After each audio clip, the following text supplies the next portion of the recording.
रात के अंधेरे में लहरों की गर्जना अचानक थम जाए और सुबह उठकर लोग देखें कि जहां कल तक समंदर था वहां आज सिर्फ सूखी जमीन है।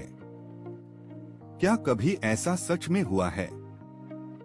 क्या समंदर सच में अचानक सूख सकता है? कल्पना कीजिए, मछुआरे अपनी नाव लेकर किनारे पर पहुंचे, लेकिन पानी पीछे हट चुका है।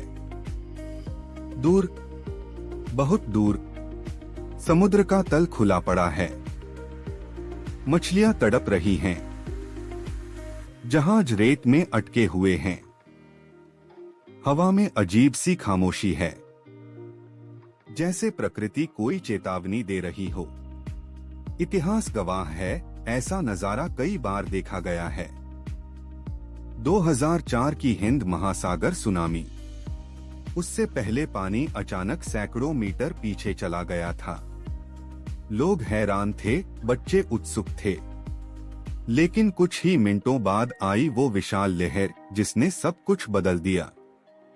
समुद्र का सूखना दरअसल सुनामी का संकेत था, एक खामोश अलार्म। वैज्ञानिक बताते हैं कि जब समुद्र की गहराई में भूकंप आता है तो समुद्री तल हिलता है। पानी की विशाल मात्रा खिसकती है।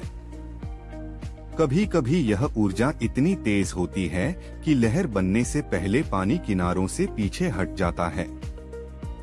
कुछ देर के लिए लगता है कि समंदर सूख गया, लेकिन असल में वह अपनी ताकत इकट्ठा कर रहा होता है। और सिर्फ सुनामी ही नहीं, जलवायु परिवर्तन भी धीरे धीरे समंदरों को बदल रहा है। कहीं समुद्र का स्तर बढ़ रहा है तो कहीं झीलें और छोटे समुद्री क्षेत्र सूख रहे हैं।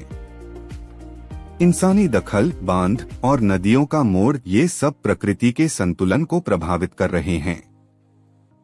लेकिन सवाल अब भी वही है, अगर एक दिन सच में पूरा समंदर सूख जाए तो? वैज्ञानिक मानते हैं कि यह अचानक संभव नहीं।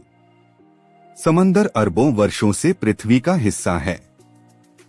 लेकिन अगर धरती का तापमान अत्यधिक बढ़ जाए या भूगर्भीय बदलाव हो तो लाखों करोड़ों साल में महासागर वाष्पित हो सकते हैं। तब पृथ्वी एक बंजर, तपती दुनिया बन जाएगी। तो जब अगली बार आप समुद्र किनारे खड़े होकर लहरों को देखें, याद रखिए, समंदर सिर्फ पानी नहीं है, वह शक्ति है, संतुलन है और कभी कभी एक खामोश चेतावनी भी।